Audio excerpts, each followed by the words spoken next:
नमस्कार, good morning. मला एक विषय बोलायचा होता. इंदुरीकरने स्वतःच्या मुलीचा साखरपुडा केला. लोक म्हणतात लईच मोठा केला, लईच मोठा केला. अरे दादांनो, ताईंनो, त्यांच्याकडे पैसा होता म्हणून केला. आणि तुम्ही काय म्हणताय, त्यांनी सांगितलं की गरिबात लग्न झालं तरी पोरं होतात.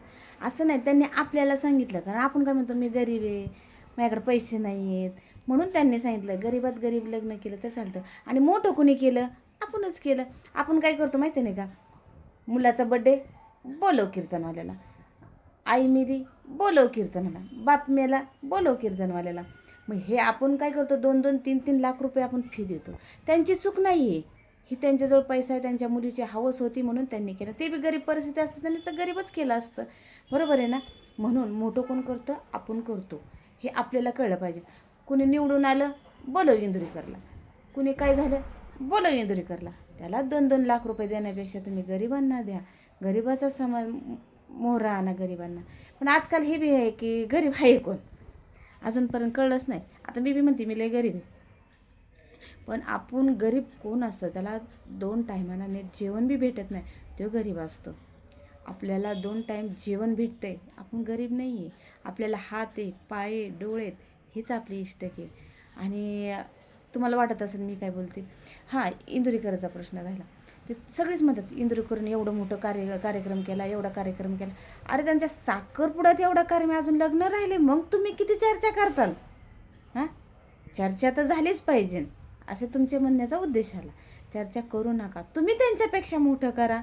हां, तुमच्याजवळ खूप पैसा असेल तर नक्कीच करा. आणि गरीब लोक तर गरीबातच करणार. कुणी देवळात न करून आणतं, कुणी कसं.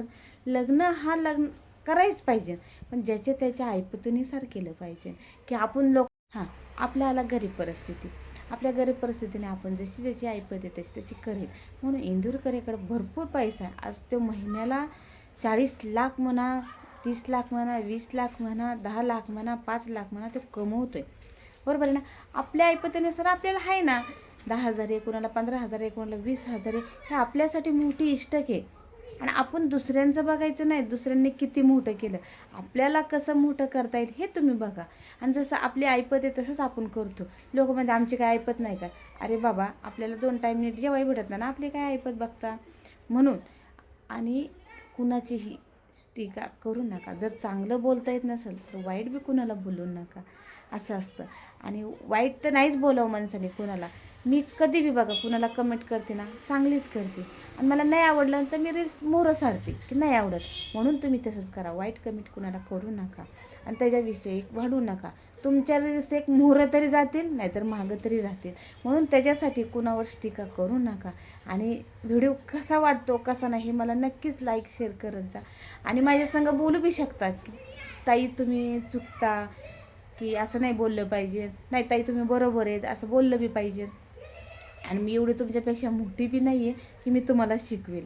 कारण मला जर लहान माणसाने जर सांगितलं ना की तुम्ही असं चुकता तरी ठीक आहे, जर मोठ्या माणसाने सांगितलं तरी ठीक आहे. असं काही नाही आहे. ज्ञान हा तिसरा डोळा असतो, एखाद्याला द्यायचा बी असतो, एखाद्याकडून घ्यायचा बी असतो. म्हणून की कुणाच्या टीका करू नका. आणि जे श्रीमंत आहेत त्याच्या काय आपण बराबरीला करू शकत नाही. ते बी पैसे आपल्यातलेच असतात. कुणी आता निवडून निघणार, मग त्यांनी कार्यक्रम ठेवला, बोला इंदुरीकरला कुणाचा बड्डे, मग हे आपण करतो, ते करत नाही. ते बिचारे म्हणले का आम्हाला बोलवाच कसं करून. हां, त्यांची फी ते सांगतात, मग आपण ठरवतो की बोलवायचं का नाही, हे योग्य आहे का नाही. बरोबर ना. मग तसं टीका करायला आपल्याला